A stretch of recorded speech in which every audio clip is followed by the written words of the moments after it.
നിയമസഭ മുഴുവൻ തല്ലി തകർത്ത മന്ത്രി ഇപ്പോഴും അതിൻ്റെ അകത്തിരിക്കുകയാണല്ലോ. ഒരു MLA രാത്രി വീട്ടിൽ കയറി 120 പോലീസുകാർ വീട് വളഞ്ഞ് അറസ്റ്റ് ചെയ്തുകൊണ്ടുകൊണ്ട് എന്ത് സാഹചര്യം ഉണ്ടായ കൊല ചെയ്യാനും ഞങ്ങൾക്ക് അവകാശമുണ്ട് എന്ന് പ്രഖ്യാപിക്കുന്ന അപരിഷ്കൃതരുടെ കൂട്ടമാണ് CPM എന്ന് പറയുന്നത്. അല്ലാതൊരു തെറ്റായ നടപടിയാണ്. ഒരു കേസെടുത്താൽ MLA നോട്ടീസ് കൊടുത്താൽ പോലീസ് സ്റ്റേഷനിൽ ഹാജരാകും. അതിന് 100-100ലധികം പോലീസുമായിട്ട് രാത്രി ചെന്ന് MLAയുടെ വീട് വളഞ്ഞ് അറസ്റ്റ് ചെയ്യേണ്ട ഒരു സാഹചര്യവും അവിടെ നിലവിലില്ല. അപ്പോൾ അത് മുഖ്യമന്ത്രിയെയും മുഖ്യമന്ത്രിയുടെ ഓഫീസിലെ ഉപജാപക സംഘത്തിനെയും വിമർശിച്ചാൽ എന്തും ചെയ്യും എന്നുള്ളൊരു മെസ്സേജാണ്. ആ നടപടിയിൽ ഞങ്ങൾ അതിശക്തമായി പ്രതിഷേധിക്കുന്നു. പിന്നെ ഒരു വിഷയമുണ്ട് അവിടെ. കാരണം ഈ വന്യജീവി മനുഷ്യനും തമ്മിലുള്ള സംഘർഷത്തിൽ ആന ചവിട്ടി കൊല്ലുന്നത് തുടർച്ചയായി മാറുകയാണ്. ഗവൺമെൻറ് നിസ്സംഗരായിരിക്കുകയാണ്, ഒരു കാര്യവും ചെയ്യുന്നില്ല. വന്യജീവികളുടെ ആക്രമണവും പുതിയ വനനിയമത്തിനുണ്ടാകാൻ പോകുന്ന ഭേദഗതിയും വലിയൊരു അരക്ഷിതത്വ ബോധം ആ മേഖലയിലുള്ള ജനങ്ങൾക്കുണ്ടായിട്ടുണ്ട്. അതുകൊണ്ട് ഇത്തരം സംഭവങ്ങൾ ഉണ്ടാകുമ്പോൾ സ്വാഭാവികമായ പ്രതിഷേധം ഉണ്ടാകും.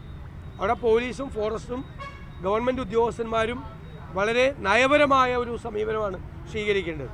അതിന് പകരം ആ സമരത്തിന് MLAക്ക് സമരത്തിന് നേതൃത്വം കൊടുക്കാതിരിക്കാൻ പറ്റുമോ? MLAയുടെ നിയോജക മണ്ഡലത്തിൽ ഒരാളെ ആന ചവിട്ടിക്കൊന്ന് വലിയ സംഘർഷം നിൽക്കുന്ന സമയത്ത് ജനങ്ങളുടെ കൂടെയല്ലേ നിൽക്കാൻ പറ്റുള്ളൂ. അതിൻ്റെ പേരിൽ ജാമ്യമില്ലാത്ത കേസെടുത്ത് MLAയുടെ വീട് വളഞ്ഞ് അറസ്റ്റ് ചെയ്യുന്ന നടപടിയോട് ഒരു കാരണവശാലും യോജിക്കാൻ പറ്റില്ല. ഞാൻ എപ്പോഴും പറയുന്നത് ആവർത്തിക്കുന്നു, ഇത് കേരളമാണ്. ഈ 12-ാം തീയതി ചേരുന്ന രാഷ്ട്രീയകാര്യ സമിതി യോഗത്തിൽ ഈ PV അൻവറിൻ്റെ മുന്നണി പ്രവേശനം അടക്കം ചർച്ച ചെയ്യുമോ? അതിന് എളുപ്പത്തിലുണ്ടാകുമോ? രാഷ്ട്രീയകാര്യ സമിതി യോഗം അത് ചർച്ച ചെയ്യില്ല. അത് പിന്നീട് അത് രാഷ്ട്രീയമായി എടുക്കേണ്ട തീരുമാനം. അതും ഇന്നലെ ഉണ്ടായ സംഭവമായിട്ട് യാതൊരു ബന്ധമില്ല.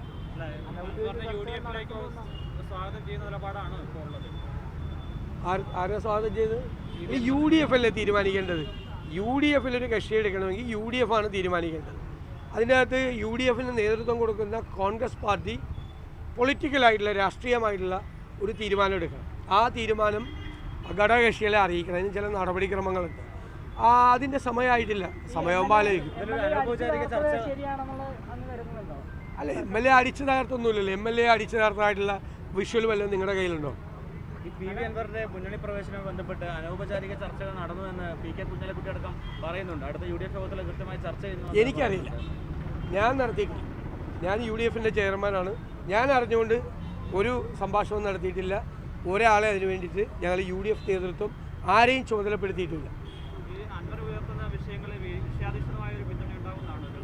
അല്ലല്ല, ഈ വിഷയത്തിൽ ഞങ്ങൾ നേരത്തെ തന്നെ ഇവിടെ നിങ്ങൾ കോതമംഗലത്തും കുട്ടമ്പുഴയിലും സംസ്ഥാനത്തുടനീളം കോൺഗ്രസ് UDFും ആ പ്രക്ഷോഭത്തിൻ്റെ പാതയിലാണ്. കഴിഞ്ഞ UDF യോഗം മലയോര ജാഥ നടത്താൻ വേണ്ടി തീരുമാനിച്ചിട്ടാണ്. വന്യജീവിയും മനുഷ്യനും തമ്മിലുള്ള സംഘർഷം, ആ കാർഷിക മേഖലയിലെ വിഷയങ്ങൾ ഉയർത്തിക്കൊണ്ട് വലിയൊരു സമരത്തിന് UDF രൂപം കൊടുക്കാൻ വേണ്ടി തീരുമാനിച്ചാണ് കഴിഞ്ഞ UDF യോഗം. ആ കോഴ്സിന് വേണ്ടി ഞങ്ങൾ തീർച്ചയായിട്ടും പിന്തുണയ്ക്കും. വലിയ വിമർശനം ഉന്നയിച്ച ഒരാളാണ് അൻവർ. അതൊന്നും ചർച്ച ചെയ്യേണ്ട സമയമല്ലല്ലോ ഇത്. ആരായാലും ഇപ്പോൾ എനിക്കെതിരെ വിമർശനം ഉന്നയിച്ച ആളെ രാത്രി പാതിരാത്രിക്ക് വീട്ടിൽ കയറി അറസ്റ്റ് ചെയ്തുകൊണ്ട് പോകാം എന്ന് പറയുമ്പോൾ ഞാൻ അതിനെ സപ്പോർട്ട് ചെയ്യും. ഞാൻ അത്തരക്കാരനല്ല.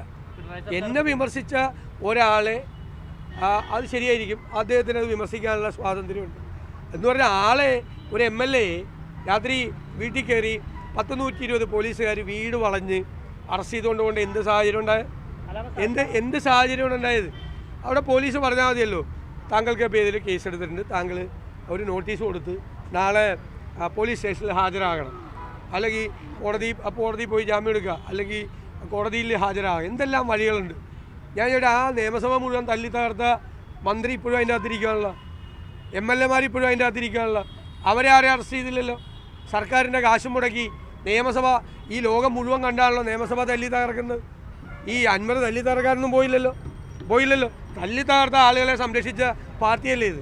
അതുപോലെ ഇപ്പോൾ 2 കൊച്ചുങ്ങളെ അല്ലേ, 2 മക്കളെ കൊന്ന ഈ പ്രതികളെ, കൊടും ക്രിമിനലുകളെ ജയിലിൻ്റെ മുമ്പിൽ നിന്ന് അഭിവാദ്യം അർപ്പിച്ച് സ്വീകരിക്കുന്നൊരു പാർട്ടിയാണ്. എന്തൊരു പാർട്ടിയാണിത്? കൊല്ലാനും കൊല ചെയ്യാനും ഞങ്ങൾക്ക് അവകാശമുണ്ട് എന്ന് പ്രഖ്യാപിക്കുന്ന അപരിഷ്കൃതരുടെ കൂട്ടമാണ് CPM എന്ന് പറയുന്നത്.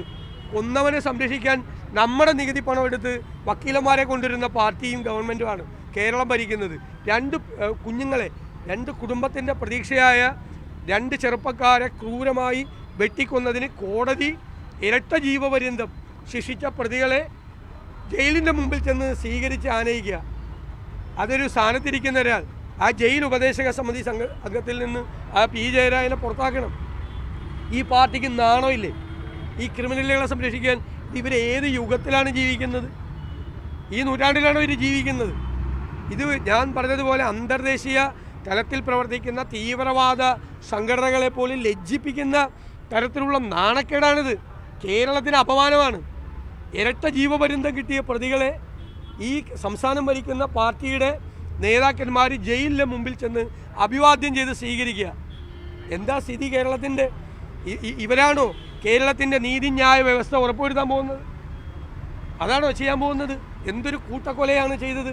എന്നിട്ട് ആ പ്രതികൾക്ക് മുഴുവൻ സംരക്ഷണം കൊടുക്കുക. പാർട്ടി ചെന്ന് എല്ലാ സംവിധാനം ചെയ്ത് കൊടുക്കുക. ആ ജയിൽ AC മുറിയാക്കി കൊടുക്കുക. AC മുറിയാക്കി കൊടുക്കുക.